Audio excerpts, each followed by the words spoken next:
This is Pismo Beach, the only beach in California that you can drive on, I believe, was their claim to fame. No vehicles beyond this point.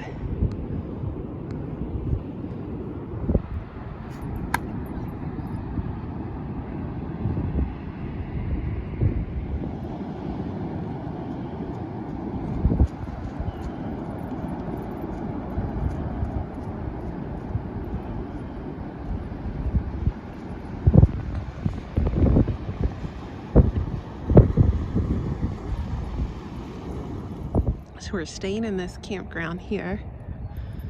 We're right on the beach. Just taking our little daily walk.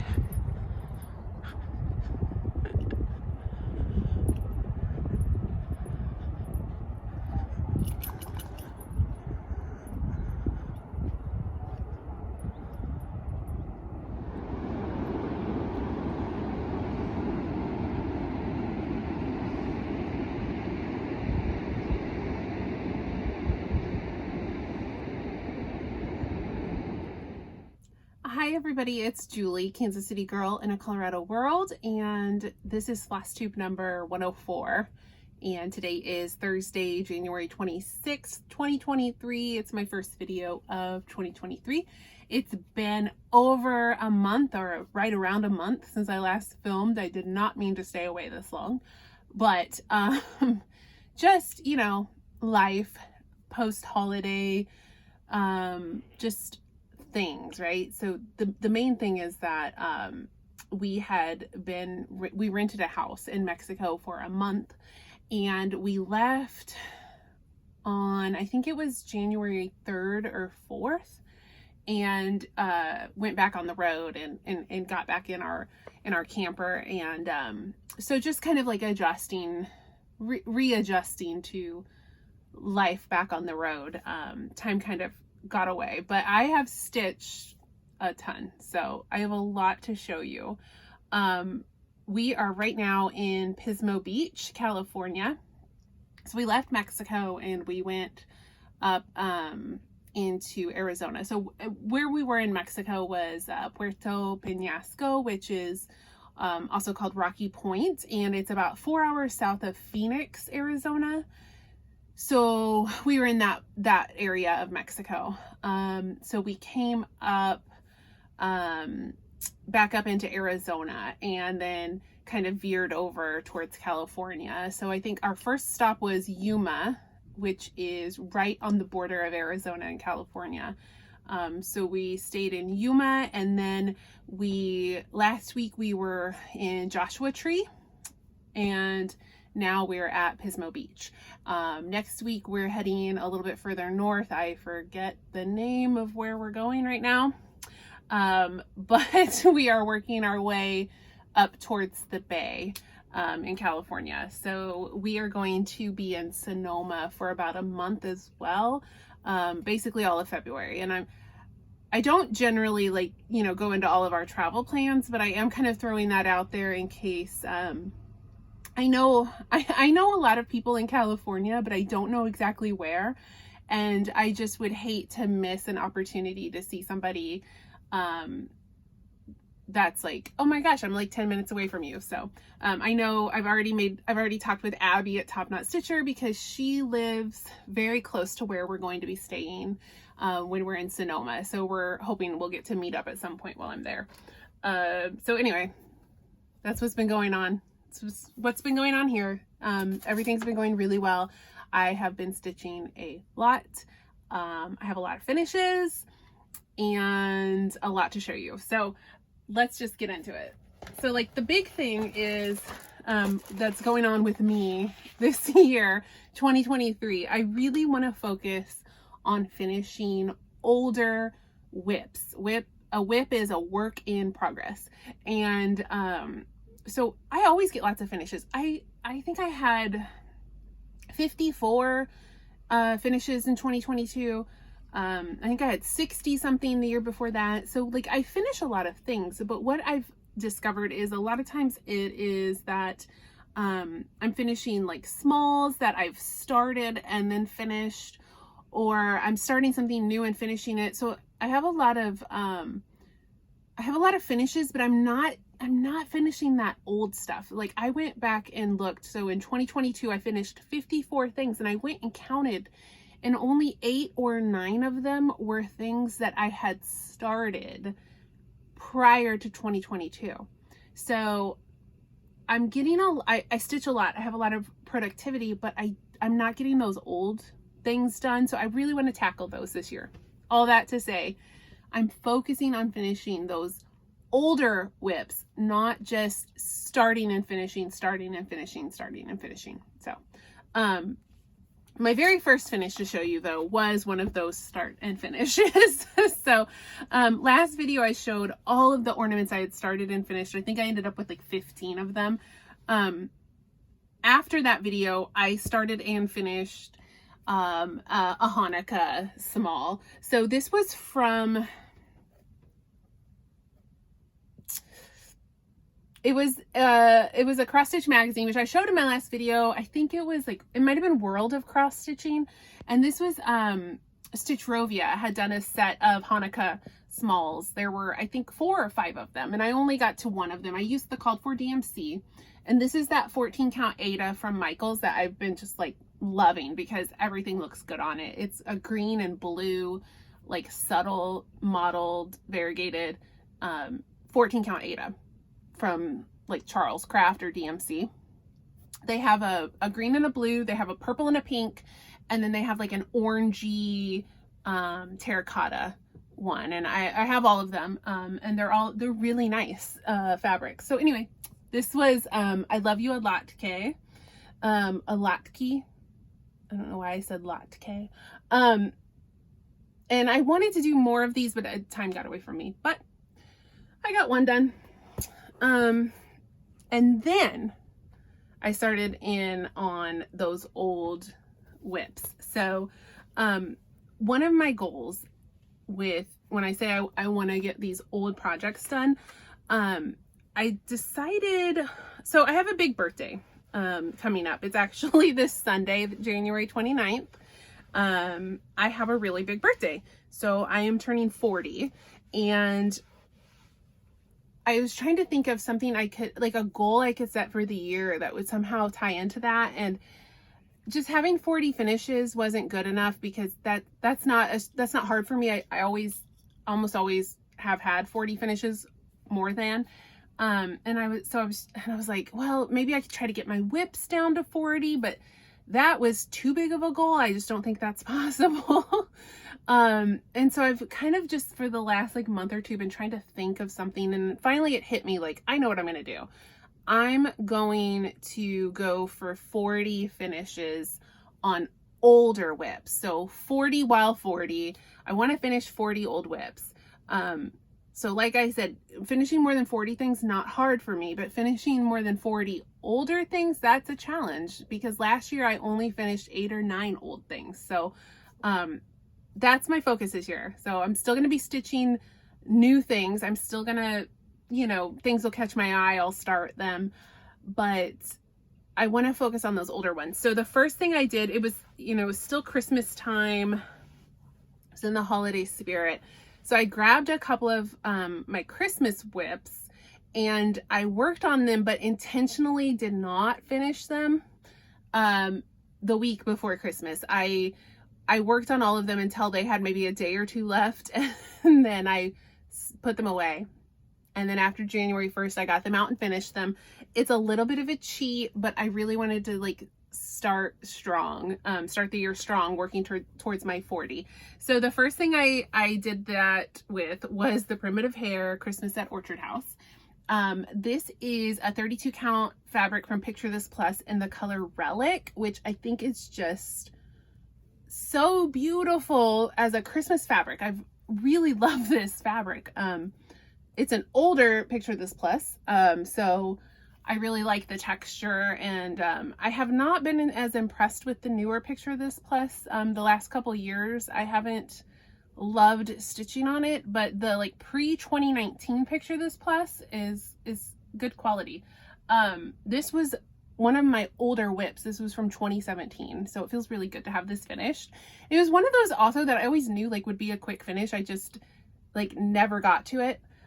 It's stitched with DMC, called for DMC, and I didn't change anything. I stitched it just as is. Here is the original pattern. And so I did, you know, I worked on this for a few days and I got everything done except for, I think, Amy. I left Amy, and then after January 1st, I went back and got her done. So Christmas at Orchard House, this is a Little Women inspired pattern. So you got Meg, Jo, Beth, and Amy, and I love it. I don't think I'm going to get this fully finished because there's just not much point to it until, you know, hopefully I'll get it fully finished for next Christmas. So the other piece I got out that was also really old work in progress was Peace on Earth by Cottage Garden Samplings. Now this one, oh my gosh, I started this I think also in 2017, and I started this as a stitch along with Christine from Stitch All the Things and Sarah from Stitchology, and they, I think, got a lot. I think they finished theirs, but mine just kind of lingered for a long time. So anyway, this is what the pattern looks like. It's Peace on Earth. I did not use the called for colors. I did on a couple that if I had it, I used it. If I didn't, I pulled something from stash. So these are not all the called fors, but I made sure, you know, that they matched the cover photo. So no wild changes. And I'm sorry I didn't iron these. But this is my finish of Peace on Earth. This is a mystery linen. I think it's just like a Witchelt. It's like a denim blue-gray. It's not mottled. It's just a solid color. And it's an older piece of fabric, but I don't know what the color is. But I think it looks really good. I'm really happy with this. This house barn thing, it took a long time. I thought the bird would take forever, but it actually stitched up really fast. But what did take forever and was really annoying was all of these little leaves. These were very tedious and seemed to take forever, but that's fine. They're done and they look good. So that was my second finish of 2023. And then I thought, okay, what else do I have that I can get out? Like, what else could I finish? So, you know, when I went through all of my whips and I tried to find 40 things that I thought were finishable. So some of them I was like, oh, this is going to be a really quick finish. Some of them maybe are going to take some work, but I still feel like I can finish them. So, I decided to go for something kind of easy and fast. And so I think this might have been the project that was going to be like my easiest, fastest finish of all my whips. This is Hands-On Design, the Philanthropic Pumpkin. And I finished the stitching, but I have not fully finished this yet. So this was a kit. It was limited edition. You can't get it anymore. I'm sorry. But it comes with everything that you need to finish this pumpkin. The only thing it doesn't come with is the stuffing, but it comes with like the fabric and the trim and the pens and everything. So, and I've looked through the instructions and they are super clear. They look like really easy and really nice to follow. So I think they did a fabulous job with the finishing instructions. I just haven't had a chance to like sit down and do it yet, but I know that when I do, it's gonna be easy peasy. So this kit even came with the fabric. So the only thing I had to do was provide my own DMC. So there is my finish of the Philanthropic Pumpkin. And Mandy, I have not forgotten that I promised you this pattern. So as soon as I get this fully finished, I will get your address and get this chart to you. So it's really pretty. It came out so good. It was really fiddly, and as small as it was, it took longer to stitch than I thought, just because you have to change colors a lot. And you have to do some like careful counting, but overall it's not a big stitch. It's just, you have to be careful. So it took a little while. So then I had one more finish, and this one was kind of a surprise. So this has been my car project, like it's been my travel project too. but which primarily means in the car, but even flying recently, this has been my travel project. And I didn't think it didn't seem like it was anywhere near a finish. I was about halfway done on it, but we had a lot of driving in the last week, and I just went to town on it, and all of a sudden I was like, oh, this is going to be a finish. So this was a DMC kit I got from Victoria and Albert Museum in London when I visited in September of 2022, just a few months ago. And so this is a DMC kit. It's a bookmark. It's the Bird and Berry by CFA Voisey. So it's a tapestry that is in the museum's collection. It comes with a 16 count Aida and all the DMC. And I finished it. So here is my finish. I have not fully finished, but it is finished. So, like I said, I was about halfway, and this is full coverage. So I didn't really think I was going to be finishing it anytime soon, but then I ended up, you know, with like 6 hours of car time over the last week, and suddenly we had to finish. This is unfortunately my ugliest stitching I've ever done. I know you can't tell from there, but my stitches are hideous. Part of that was because I started this on like a dark plain, stitched in some poor lighting conditions, so like my stitches weren't laying really well because I couldn't really see well. I also think this is 16 count Aida, but somehow it felt really crowded with 2 strands of DMC, so I was like fighting to get those stitches in. And yeah, I mean, just I have some really ugly stitches in here, so as long as nobody looks too close, it should be okay.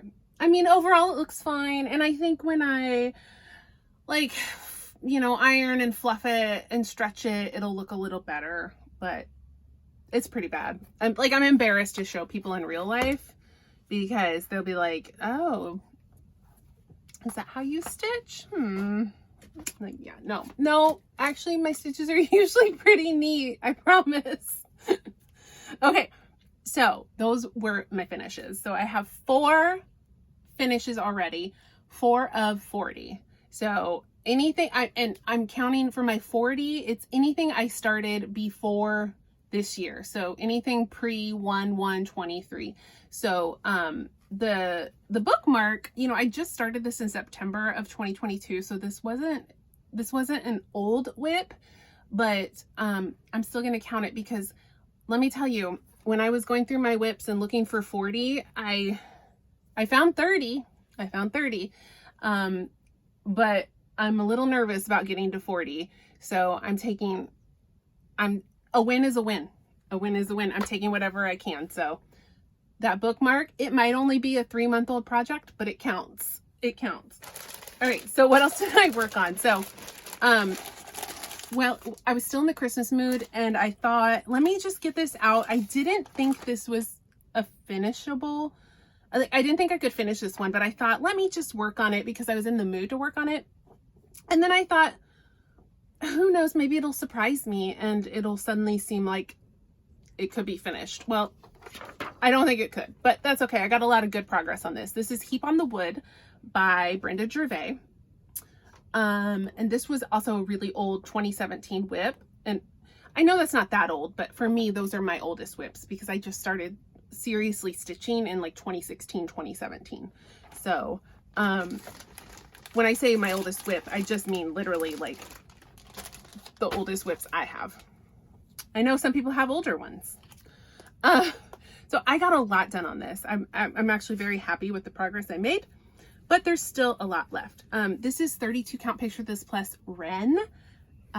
So it's big because it's on 32 count, and it eats floss because I have to use 2 strands, but it looks really good. So what I had done going into this was I had this whole half done. This whole half over here. So I did this big old house and like all the words and all the little trees and doohickeys. And so now it's about halfway done. However, the bottom is less dense than the top. So my thought is that maybe this Christmas I'll get this back out and see if I can finish it, especially if I'm getting down to the wire with my 40 projects. I don't think this is necessarily like a quick, easy finish, but I think it's doable. So you might see this again in 2023. But as I got to working on it, and I very much enjoyed working on it, and I was happy to be putting some progress on it, but it became apparent to me pretty quickly that I was not going to be finishing that one anytime soon. So then I got out Dark Queen of the Earth, the stitch along from Autumn Lane Stitchery. So this is a series. I think there will be 4 queens. The first one was Dark Queen of the Seas, which I finished. Now we're on Dark Queen of the Earth. And then I think there's going to be Air and Fire. Or I don't know if they've confirmed that or if I've just decided that, but I feel like there definitely needs to be a Dark Queen of the Air. I don't know. I don't know what all they're going to do with those. They're going to be great, and I'm going to stitch them all. So Dark Queen of the Earth is not disappointing. She is so good. And they did something a little different this time. They actually had us work, like we started in the center and then they had us work down because she's very bottom heavy. And I think that was a problem that a lot of people had with Dark Queen of the Sea, was we started in the middle, we did her body, we did her face and her hair, and then we had to get down into the tentacles. And it's a lot of stitching and people were really like struggling. So I think this time they were like, let's get all that stuff out of the way first. And I kind of appreciate that because I think the bulk of the stitching is done now. But the December release was a huge section and I thought, oh, I'm going to be hopelessly behind. And then the January release was like a good chunky section too. And I thought, I'm never catching up. And then would you believe it? I'm all caught up. I got her out. I finished December and then I thought, well, I'm going to be behind in January. And then like a couple days ago, I got her back out and finished January. So I am done, for as done as I can be right now. So, she's so good. I should caveat. Let me get my board. I forgot I have this board. This is very helpful. I am all caught up except for there is a metallic thread that I do not have. So all of the DMC is stitched, but there is in here, there's some metallic, and then these little holes in the wood, also over here somewhere. Oh, up here. There's some metallic in there. So it's mostly caught up. I don't have the metallic in, but this is a 28 count Monaco that I dyed myself and all the called for DMC. So this was December's section. So we had done her, I don't know, is this a gown? Is it a tail? Is it feathers? We're not quite sure. I thought she was going to be a butterfly. I thought this was like a chrysalis, and now I'm not sure. These look like feathers to me, but it doesn't matter. They're beautiful. Maybe they'll make more sense later. I don't even care. It's so pretty. But anyway, December section was all of this, and it was a lot. I think it was over 4,000 stitches. And then January section was all of this over here, which was a little bit less, but still a lot. However, I felt like January stitched up so much faster. I was really surprised how quick that came together. So it looks fabulous. And I think maybe for February, we're going to get to move up and maybe get some upper torso, get to that face. I can't wait. So I'm really excited that I am caught up with this, because I really, I mean, I plan to be plugging away at it all year, but I really did not think I would be caught up at this point. So I'm ecstatic that I'm caught up. So, okay, so next, Modern Folk Embroidery is doing their yearly stitch along. They always do a stitch along. I didn't do last year's because I had done 2021's and it was huge and it's beautiful and I did it, but I needed a break. So I did not do the one in 2022. But I'm doing the 2023 because it's just absolutely gorgeous and I'm obsessed with it. So I did cheat a little bit. So Jacob gave us the pattern on like December 27th. So I started mine before January 1st, and I figured if I could, that way it'll actually count towards my 40 whips. If I can finish it this year, it'll count towards my 40. So I got a little bit of an early start. I think it took me maybe 5 days to stitch the top part. So I had a vision. I was going to use 2 colors, not the 2 colors he's using, but I was going to use 2 colors. I picked my colors, I started stitching, and I just was not happy with it. So I ended up adding in some colors. So the reason this took me a little longer was because I had to stop and rechart and figure out color placement. But now I'm so happy with it. This is a 40 count fiber on a whim linen. I think it's either sand or parchment, but I lost the tag, so I don't know for sure. Sand and parchment look a lot alike. But this is like, it's got a green tone to it. So my colors I picked out were this navy blue, which it probably looks black on the screen, but it's navy blue. It's a navy blue hank of silk from NPI. And then my complementary color was this gold. I think it's 38.52. But it kind of looks yellow. It's gold. But to me, it was kind of reading yellow on here. And I just don't, yellow's not my jam. Although you see what I'm wearing, but I don't love yellow. And I was like, oh, it's too yellow. It's not gold, it's yellow. I don't know. So I had stitched like this whole board. Well, I had stitched half of this border and I realized like I hated it. I mean, I didn't hate it, but I wasn't like in love with it. And I when you're stitching a project this big, you have to be in love with it. Like you have to. So I was like texting and sending pictures to my friend Amy, and I'm like, I don't know what to do. And then I was like, maybe if I add in another color, like maybe I'll do that. So then I decided I was going to add in this green. And then I got to thinking about it and I was like, I want to add all the colors. So I picked all these like beautiful fall colors. So I got an orange, I got a purple, I got a green, and I got like a deep burgundy. And when I offset the yellow, it's not yellow, it's gold. But when I offset it with those colors, all of a sudden I got really excited and happy with how it was looking. So now I'm obsessed with it. I love it.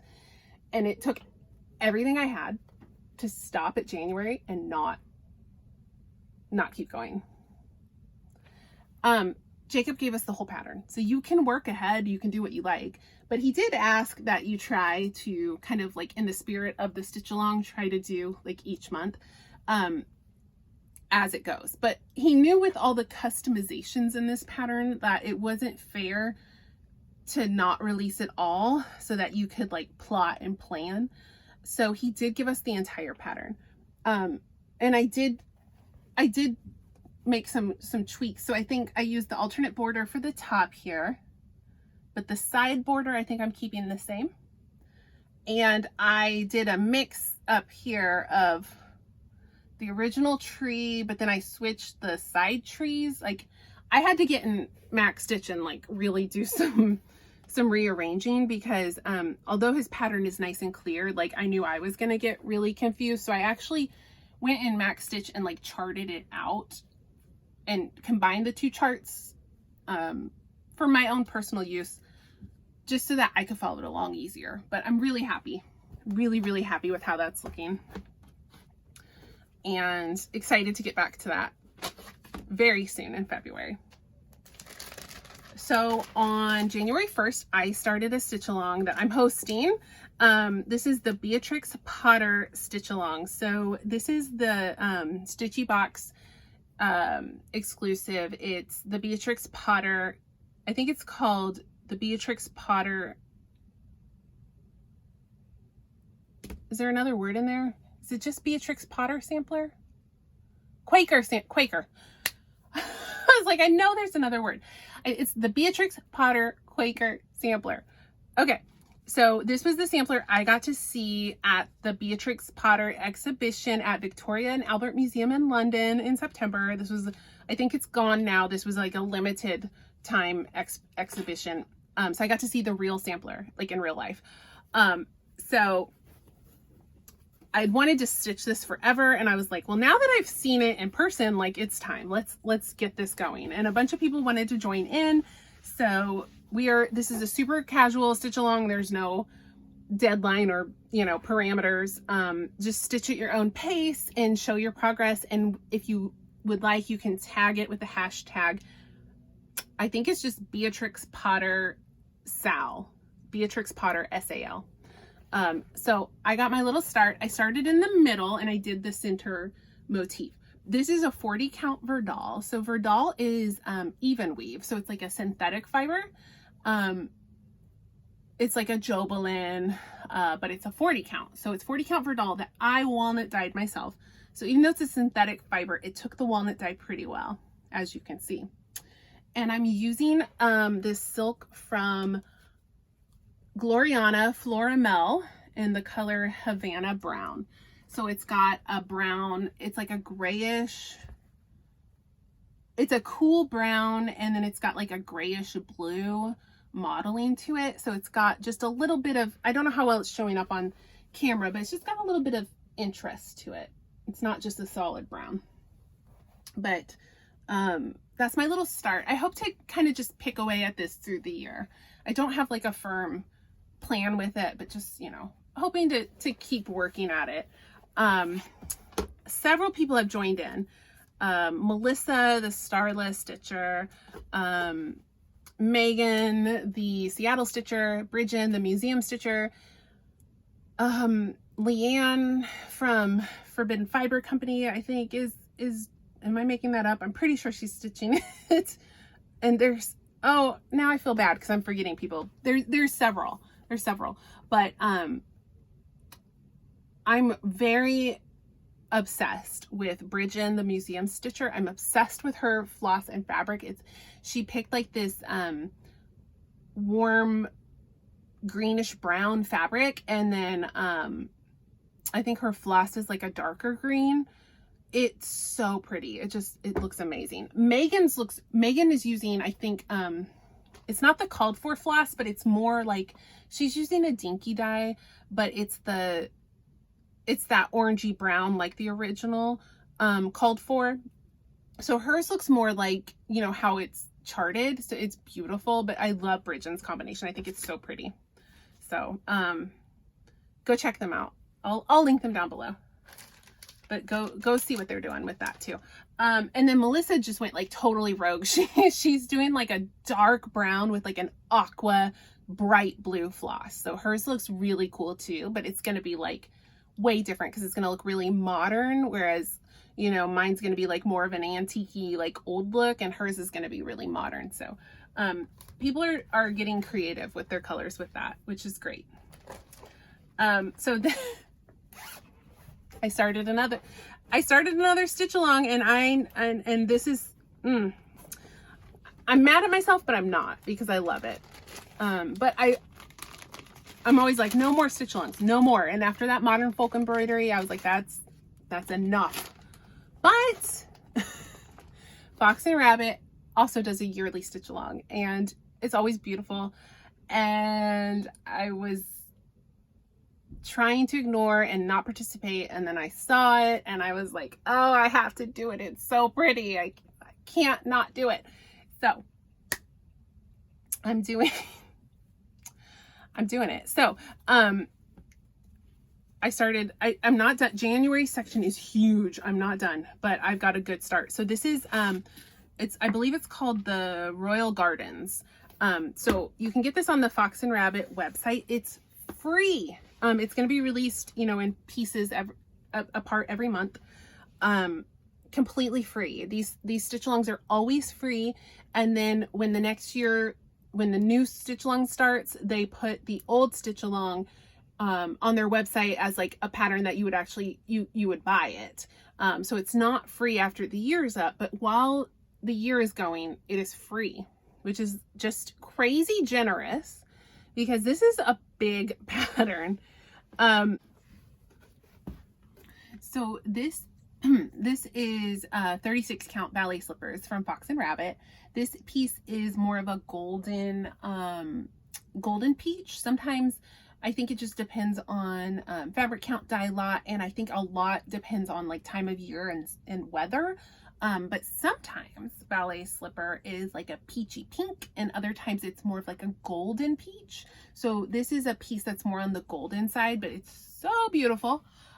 So this is 36 count ballet slippers, and then I'm using this Water Lilies silk that I've had forever. It's called Meadow, and I had I bought like 5 or 6 of these at a craft thrift store, my craft thrift store, the Craft Box in Denver, where someone had, you know, bought a bunch of these probably for some project and like never came to fruition. So I've had these forever. And so initially I thought I was going to just try to stitch it with the variegation, but it's a weird variegation. Like the green sections are really long, and then like the blue sections and the pink sections are pretty long, and I just couldn't quite figure out how it was going to work. So I actually kind of fussy cut my silk. So I cut the green, and then I cut the blue and the pink, and decided to use it that way. And I'm actually really happy with how it's looking. I think when I do the border, I am going to do like the fun variegation and just let that shine. And then for the rest of the motifs, which we don't know yet, it's a mystery. But as more motifs come in, I'll decide, like, do I want to do it pink? Do I want to do it blue? Or do I want to do like a mottled mix? So we'll see, but I think it's so pretty. It's so pretty. So you can see this center motif is humongous, but they have assured us that moving forward, the sections will be much smaller. It's just this first section is really big. And then, you know, you can kind of chip away as you through the year. So like, I'm not going to have this done in January, but as each month comes out, I can, you know, keep working on getting this big urn done. So I still have this side to do, and then there's an urn here. And then I have like the actual border outline still to do as well. But I'm just going to chip away at it. I love how it's looking. I think it's coming out so well, and it's free, which is just incredible. So if you're interested in that stitch along, go to their website and you can get that pattern for free for this year, and make sure you download all the parts before January of next year, because then it's no longer free. I did get a little bit of work on my own stitch along, which is the Holiday Rooster Sal. So this is a Hemlock Rye Stitchery pattern, and this is one that I released. I wanted to get it out for Christmas, so I released it without having the model done. And that's a double-edged sword, because I was able to get it out, and which is great, but now I don't have like that push to get mine finished. So I am getting it out and working on it here and there, but I'm not, I mean, it should be done. It should be done by now, and I'm just not getting it done because I'm having too much fun, like just stitching other things and taking my time. But anyway, I did get some work on this, so I have reached the bottom. This is a 40 count Eureka from Fox and Rabbit. I ordered this from Hollis Hands Creates on Etsy.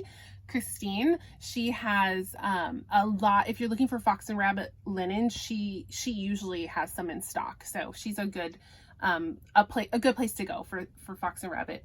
There's a lot of places you can get Fox and Rabbit linen, tons of LNSs, but I do like Christine usually has a really good selection at Hollis Hands Creates, and she I can't talk. She ships. Why is it so hard to say? She ships really fast. Okay, so I am stitching this with 2 colors of Classic Colorworks. I've got Mistletoe as the green, and the red is Bandana, and I think it looks so freaking good. I'm obsessed with these colors. So this is as tall as it's going to be. So you can see I need to cut all this extra fabric off. But yeah, I'm almost halfway done. I'm not halfway done, but you know, we're getting there. Someone has finished this. Somebody, Maurice. Oh my gosh, if I remember, I'm going to put a picture in. She was one who had messaged, I was on Instagram and I asked people if they wanted to see like mock-ups of different color combinations. And she asked to see 2 tones of turquoise. And so I did a mock-up for her and she loved it so much that she started stitching it right away and she finished it. I think it took her like 2 weeks to stitch. So she's actually finished this pattern. So she's the first finish. I haven't even finished mine. And hers is done. It looks so good. Oh, hopefully I remember to put, I'm going to really try to put that picture in. So yeah, she crushed it. Hers looks amazing.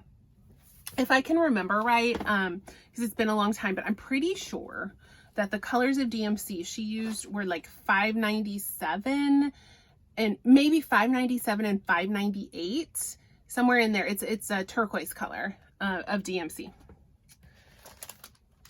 Okay, so then I got out an old stitch along that I've been dragging my feet on because it's a Blackwork stitch along and I don't like it.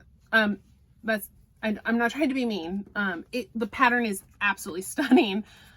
I don't like doing Blackwork, which is basically back stitch, and I don't like it. And that's me personally. I love the way this looks. I think it's amazing. I don't like stitching it because it's all back stitch, which is very fiddly, but it's looking so good. But I made myself get it out.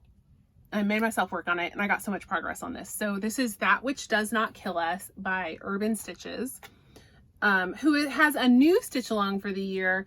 I think it's called Till Death Do Us Part. And I was so tempted because it looks so awesome, but I was like, no, remember how much you didn't like doing this? Like, don't do it.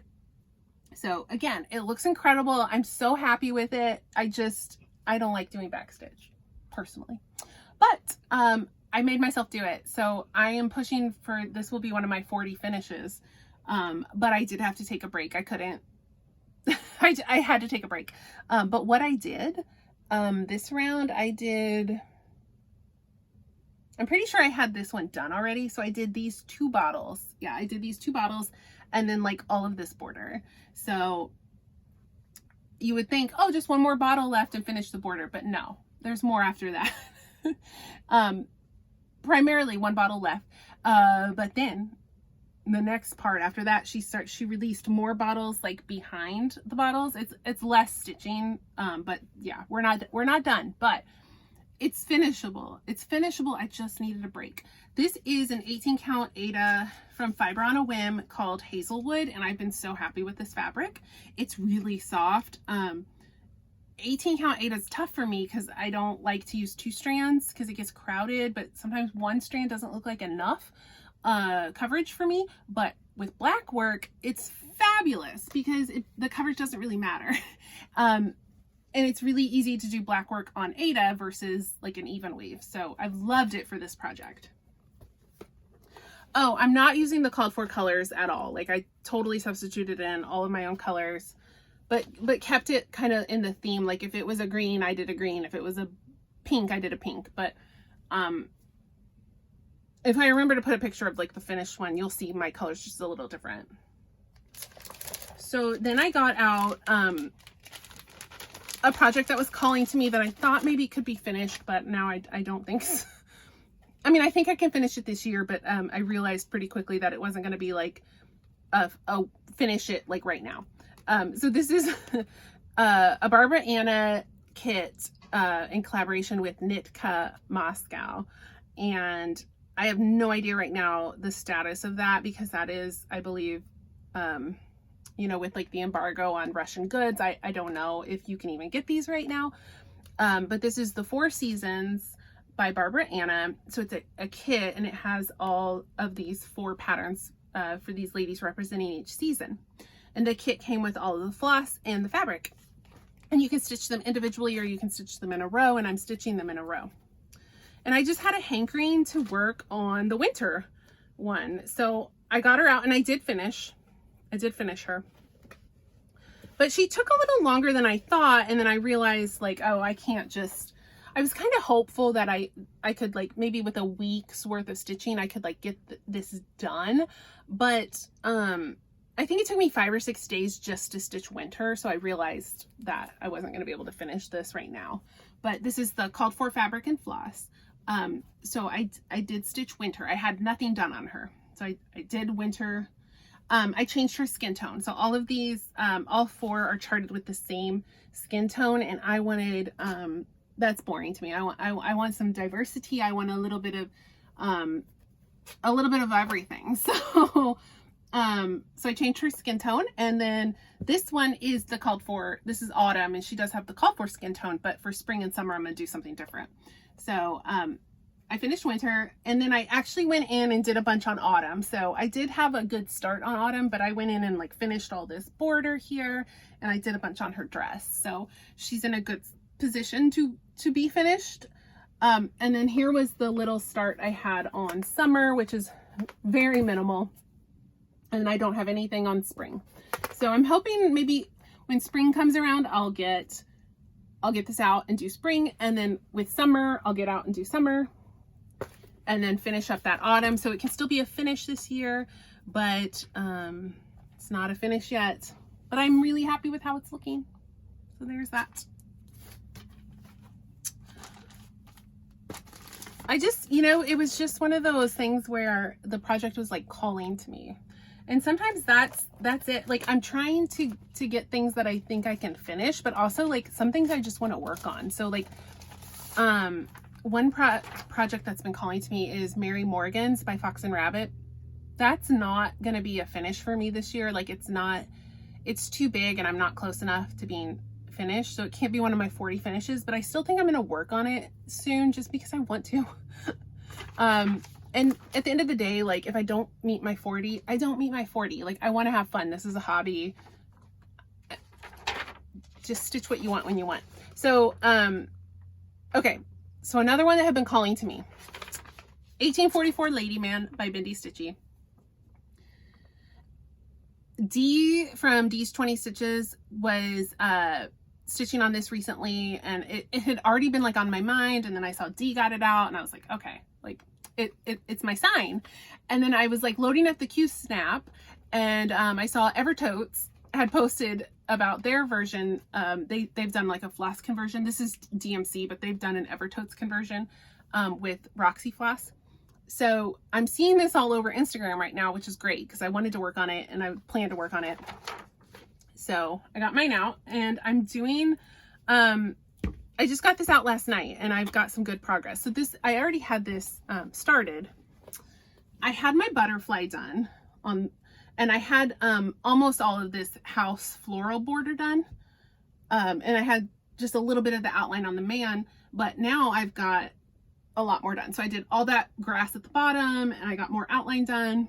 I finished the house and I'm ready to move on to this side. So I'm hoping I can finish this in a couple of days. That butterfly is, it's intense. It's just a lot of confetti. So you have to be really careful, but I still think I can finish this. So I'm really excited with my progress on this. Michelle did us a kindness and made the grass all in half stitches. So that dense block of stitching goes a little faster and it looks cool. It's got a cool texture.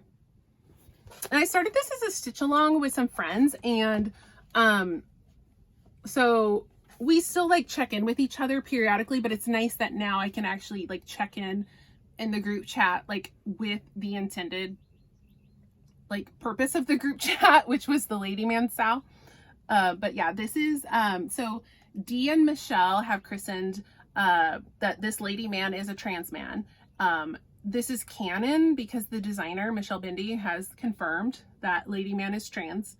And yeah, he's fabulous. He's amazing. Look at, but the colors though, but seriously, look at the colors in this butterfly. They're so pretty. These are the called for DMCs. That's good. I love this pattern. This is a good pattern. Oh, my linen, it's a mystery. I don't know. It's 32 count, but I have no idea. It was like a scrap that someone threw into a package. I don't know. I don't know. All right. So those are my projects that I've worked on. I'm going to get back to Lady Man tonight and I'm stitching that until it's done. And then I don't know what I'm doing. I kind of know what I'm doing after that, but you know, it's all up in the air except for my birthday start. I do know, my birthday start. I've picked it. So from the February 2023 issue, the newest issue of Just Cross Stitch magazine, y'all, do not sleep on Just Cross Stitch magazine. Okay, let me think how to phrase this like nicely. For me, the patterns over the last couple of years haven't always been to my taste. There's been a few here and there, but I'd kind of like stopped really checking this magazine because I wouldn't always find stuff that I wanted to stitch, or that was my style. And then, you know, I'd always check out the Halloween issues and I'd always check out the ornament issue, but I didn't pay a lot of attention to this magazine. And let me tell you, over the last year, they have really made an attempt to like be more diverse, more modern. I can see the patterns like skewing more to something that is more interesting to me personally. So yeah, if you haven't checked out Just Cross Stitch magazine in a little while, like go give it a check, because there's some good stuff in here. So this issue in particular, there are several patterns that I really like and I want to stitch. Like, there's some good stuff in here. I'm gonna stitch a few. Let me just show you, like, what was no, there's too many. There's so many good ones, but the one I want to stitch for my birthday, let's do that. This is from Stitchora, who is like an Etsy designer. I mean, a designer I've seen on Etsy before. So Stitchora is doing a seasonal series of like Mother Nature. Look at this. Is this amazing? So this is like the winter one. And then it shows, this is going to be like little, so you probably can't see, but it actually shows you what the next seasons are going to look like. And I love them, because they're going to look amazing. So yeah, I'm gonna start this for my birthday. It is confetti heavy, I'm not gonna lie. The pattern overall isn't that big, but it is confetti heavy. But it's so pretty that it's worth it. And there's a lot of backstitch in there too, but again, it's worth it. I think it's gonna be worth it. So that's my birthday start, and I dyed some fabric for it. So this is 28 count Monaco that I dyed myself. And what I was going for was like kind of like a Northern Lights look to it. And I think I got it. Except for like I had like a bright lime green, and it kind of, as it dried, it kind of faded. Like you can see it up here, like there's some of that lime green. But it was more obvious, and as it dried, it kind of like faded a little bit, but I still think it's really pretty. I still think it looks really good. So that's my fabric for, I mean, I'll just like, I'll unfold it if you want to see. Like I have to decide what section I want, because I think she's only going to take up like a fourth of this. So I have to decide which like corner I'm going to use. But I'm really excited about that. So go check out Just Cross Stitch magazine if you want, if this pattern is interesting to you as well, and especially if you want to get these next ladies. It looks like it's April, June, and August issues are gonna have these. The autumn one is really pretty. I mean, they're all pretty, but the autumn one is like amazing. So that was my stash acquisition.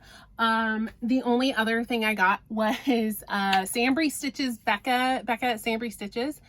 She has released her new sampler. It's the Yeti sampler. She released it like very beginning of January, and I love it. It's so beautiful. Laura Maud & Mozart from Brenda and the Cereal Starter is stitching this. And in their new video, she had shown her progress, and it looks so beautiful. I love this sampler. Like, from the moment Becca showed it to me, when she was like thinking of buying it on eBay and was like, what do you think? And I was like, I will stitch that. Absolutely. Like, you need to get it. So I've been like, for months, I've been like, oh, I love this sampler. So, Becca did gift me the pattern, and, it's just, I I don't know when I'm going to start it, but I love it. I love it. So if you love it too, I think she has it as a PDF on her website. So it's Sambry Stitches, and it's called the Yeti Sampler. And there's a reason, like, there's this weird motif that she thought looked like a Yeti, so that's why she called it that. But it's a Scottish sampler, and I love it. So, all right, that's all the stitching. Let's talk some books. If you don't care for book talk, like, you can leave now. We're done with the stitching. So, all right, I read like a million books. So to keep this from being an hour of book talk, I am going to try something here.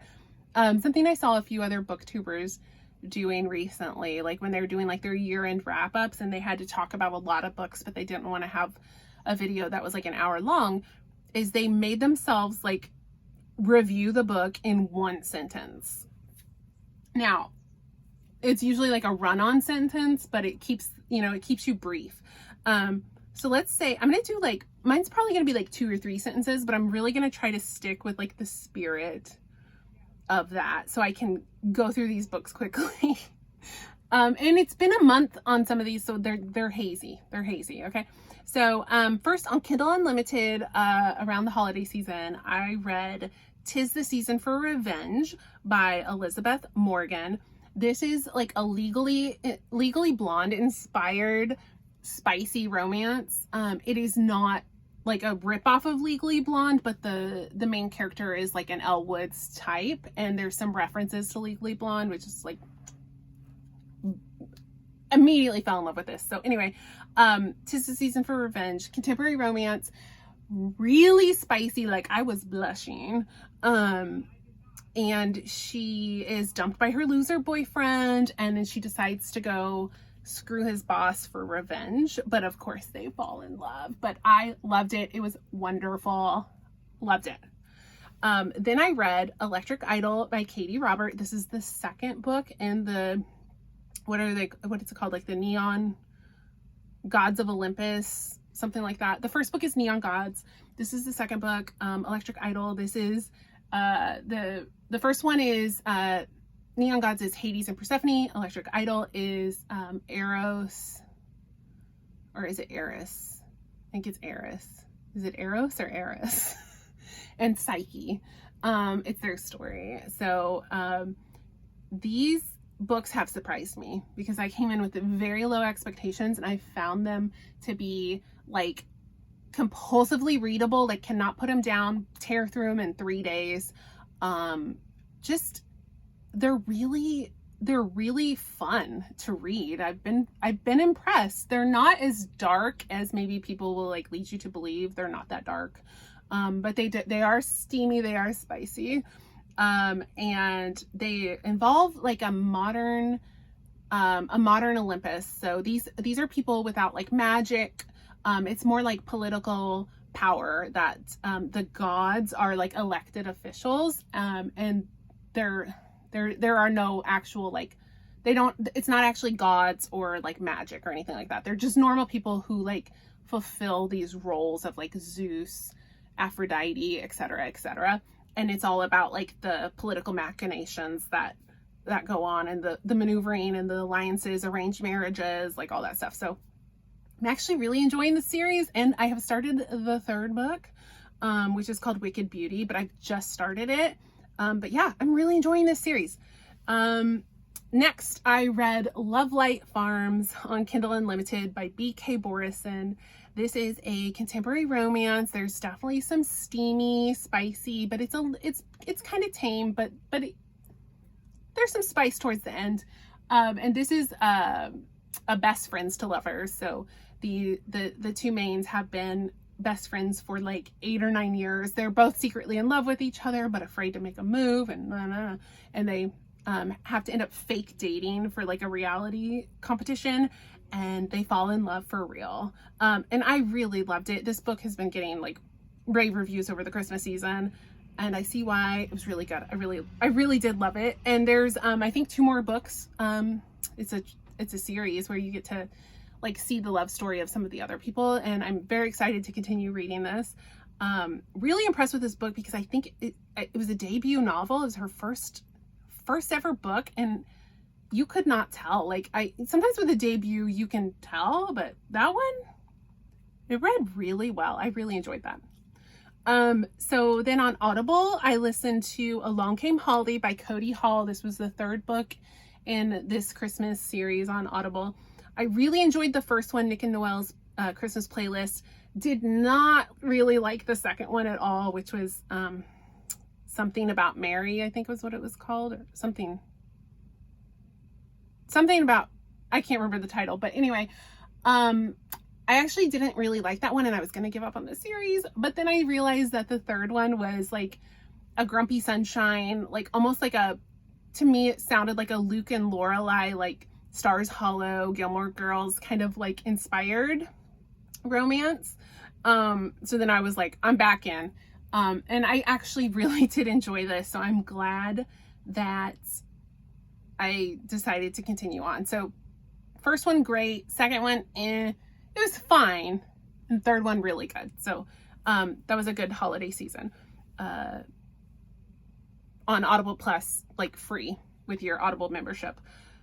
Okay, so then I read A Game of Retribution. Wow, why can't I say that word? By Scarlett St. Clair. So this is, she has this whole series. It's Hades and Persephone. So there are all these books from Persephone's point of view, and then she made these companion novels from Hades' point of view. And honestly, like, I'm not sure I'm going to continue. They're fine, but they're not great. And this is like the fifth one I've read now, and it's just too much for me, because like getting Persephone's point of view was like fine, and then having to like relive it with Hades' point of view, it's just too much. I don't care. Like, I don't care. The author throws in like some things that Persephone wasn't aware of, so that, you know, the books are a little bit more fresh and interesting from Hades' point of view, because you do like get some different scenarios, so it's not just a total rehash. But like, I just don't care enough about them to need two points of view. Like, they're fine. And they're readily available at my library on audio. I don't know why. It's one of those where like there's no line, no waiting, like you know, it's like always available. So I was just kind of like plugging through them, but I mean, I don't know if I even care enough to like keep going. But they're actual like Greek retellings, where these are actual like gods and goddesses with actual like power and magic. It's a pretty faithful like Hades and Persephone retelling, but to me, like, Hades and Persephone retelling, great, love it, but like one book, maybe two. Like, we don't need 5 books from Persephone's point of view and then 5 books from Hades' point of view. Like, nobody, well, I shouldn't say nobody cares. Actually, a lot of people care. She's a very successful author. It's a successful series, but I don't care. I don't care anymore. So I don't think I'm going to keep on, but they're fine. They're like 3.5 star books for me. They're not bad. I'm losing interest. Okay, so then I read this book that's been on my TBR forever, that I've heard good things about, but it's such a big chunky book that I've been like just putting it off. So I finally read Priory of the Orange Tree by Samantha Shannon. So this is an epic high fantasy novel. What I really enjoyed about this is that it is a like one and done. It's not a trilogy. There aren't sequels. It's just one like story, but it's 1,000 pages. So it could have been 3 novels. All that to say, she is actually releasing a prequel, but the intention of the book was like just a one and done. And I don't even know that I'm gonna read the prequel unless I start hearing it's really amazing. But this was really good. I really enjoyed this, but it took me almost a month to get to like the 50% mark, and I realized like I'm never gonna finish this book if I don't do something. So I ended up buying the Audible audiobook of it and finishing the last half in Audible, which was great because I knew the characters' names and the setting, and like I was familiar with it. So then I moved over to audio and was able to knock out that last bit. This is a really, really long book, but it's really good. So it's a high fantasy, sapphic love story, and dragons. Lots of dragons. A huge epic dragon battle at sea. Like, you get pirates and dragons and magic. it's really good. It's really good. It's just really long. But I did like it. So then I read If We Were Villains by M.L. Rio. So this is like a notorious dark academia novel, and I love dark academia, and it's just been on my list. Like, I need to read it. So I finally did. And it was good. It was pretty good. So it's a dark academia centered around like theater students in college who are in a like really elite arts school, like in Illinois somewhere, and they are like specifically studying Shakespeare. And then there is a murder, and the book is kind of like who did it, like how did this happen. So it's like a murder mystery, dark academia. And it was good, but very pretentious, which is a critique I've heard often about this book. But so pretentious, but believable, because being a former theater kid, like, I get it. Theater kids do act like this. But these theater kids like quote Shakespeare to each other in like normal, casual conversation. Like, it's so pretentious. But again, believable. Theater kids do that shit. Like, let's be honest. But yeah, like, it was fine. It was good. It was solid, but it wasn't like a wow, like instant all-time favorite. Like, but it was good. Then I read, or I listened to, The Inadequate Air by Danielle Jensen. This is a series that's included on Audible Plus, and I really enjoyed the first two. And then I thought this third one was like gonna end it. Turns out it's not. So that was a little bit of a disappointment for me when I realized like I wasn't getting a wrap up of the story. Like, there's more. And it kind of ended on a cliffhanger, and I was like, oh man. But it's a solid like fantasy romance, and I really love the first two. I'm not as into like this new couple. So the first two follows one couple, and then the next two are following this other couple, and like, they're fine, but I like the first two better. But it's good, and it's on Audible Plus, so it's included in your Audible membership if you're a member. Okay, so then I finally have a physical book here. I read Hamlet from William Shakespeare. This is a reread. It'd been, 10 years at least since I'd read Hamlet. And I actually have a sampler, an antique sampler I'm going to be reproducing. I think it's going to be my next reproduction. I'm hoping it's coming out like in February or March. And it features a verse from Hamlet. So I've been in the mood to reread. So it's Hamlet by Shakespeare. It's fabulous. It's fabulous. Then I pulled out an oldie, Julie Garwood, The Secret. This is a historical romance from like 1994. I read this when I was a teenager. So my mom had every book by Julie Garwood, Joanna Lindsay, Beatrice Small, Jude Deveraux. Like, she had them all. And my older sister like went through a phase where she also read them all. So I would go into her room and take them from her bookshelf when I was like 14. It was like the summer after 8th grade, I think. And I read like all these books that summer. So I've been like dabbling in rereads, but I found that a lot of them are not holding up. Like, I recently reread a Jude Deveraux book, and it did not hold up at all. It was horrible. But I can say this book still slaps. This book was so good. I devoured it. I could not put it down. Oh my God. I loved it when I read it ages ago. But I went in kind of like, we'll see if I still like it. But it was so good. This book is still so good. So this is, like I said, a historical romance. So Julie Garwood has different like dabbles in different historical romance, but this is one of her like Highlander Scottish romances. It's so good. It's so good. I loved it. I could not put it down. Blew through it.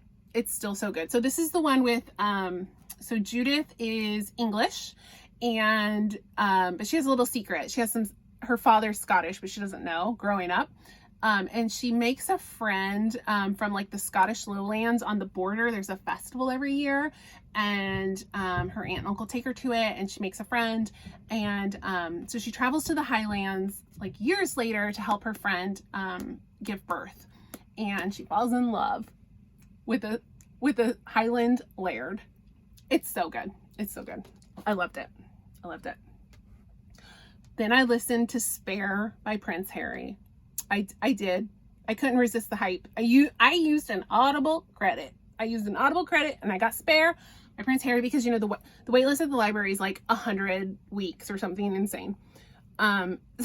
So you know what? It was good. It wasn't as juicy as I wanted it to be. So like, okay, the first part was really good. Like his childhood, his mom, all that stuff. First part was great. Middle part was like pretty good.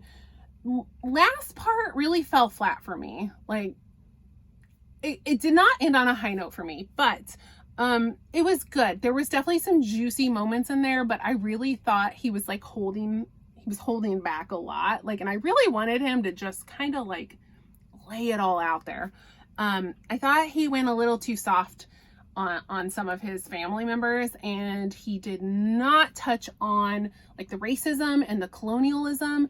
He like skirted around it and kind of like hinted at it, but I felt like he really just needed to go there, and he didn't. But you know what? It was enjoyable. It was a fun couple days listening to it. He has sold so many. It was like the fastest selling memoir nonfiction book like of all time. Like that book, people are interested. People want to know. So that's why I think he should have given us more dirt. We want more. We want the juice. Like we want it. Then I read Love on the Brain by Ali Hazelwood. This is her second novel, contemporary romance featuring women in STEM.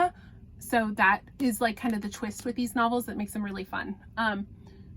I loved this. I loved it. So The Love Hypothesis, her first novel, was like a smash, and I really loved that one too.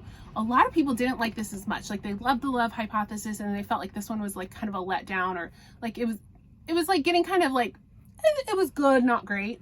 I think I like this more than The Love Hypothesis. I really, really loved this book. She does, the author does have her tropes.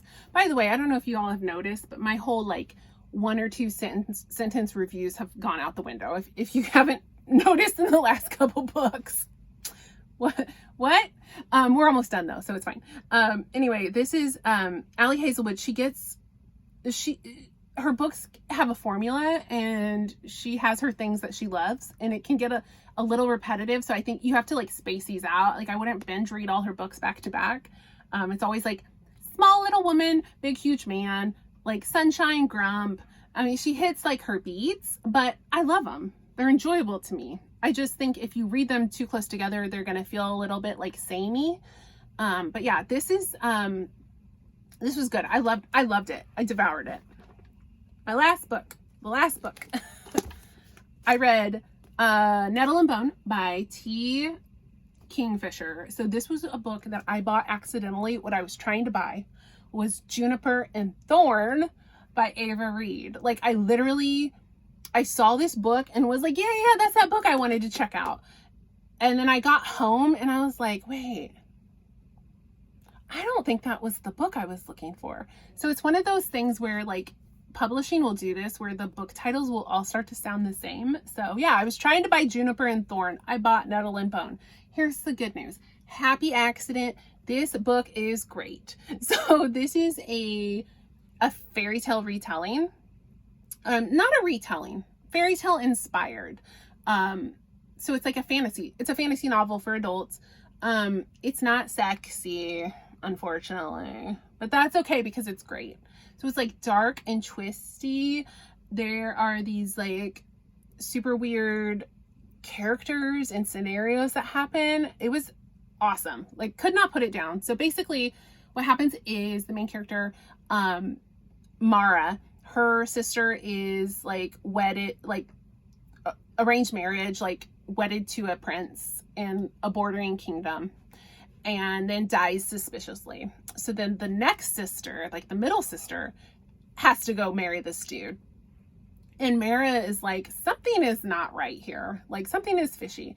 Mara gets sent to like a nunnery to live as a nun, so that she won't like marry and produce an heir and like threaten the other prince and her sister's like offspring or something like that. She doesn't become a nun, but she's like living with the nuns. And anyway, she goes to visit her sister and she's like finds out like this prince is not a good dude, and she's like, I'm gonna take this mother effer out. But it's not that simple. Like he has like no magic can touch him. He's like invincible. So she's got to figure out how to like get rid of this guy. So she goes on a quest basically, and she goes and like finds this magical woman to help her, and then she's given all these tasks to complete, and she ends up gathering like this band of misfits, and they go on this quest to like topple this abusive crazy prince. It was so good. It was super weird and fascinating. The world building is like top notch, and it's short. It's like 240 pages or something, so it's a quick read, but it's really good. 5 stars. Loved it. I loved it. It's a happy. I still need to read Juniper and Thorn. I still need to read that. But yeah, Happy Accident. I love this. So those are all my books I read. And that's enough, isn't it? Okay, so I'm done. I feel like I'm losing my voice. If you made it this far, thanks. Thanks. I know some of you do. I know some of you stick around till the very end. And I'll see you next time.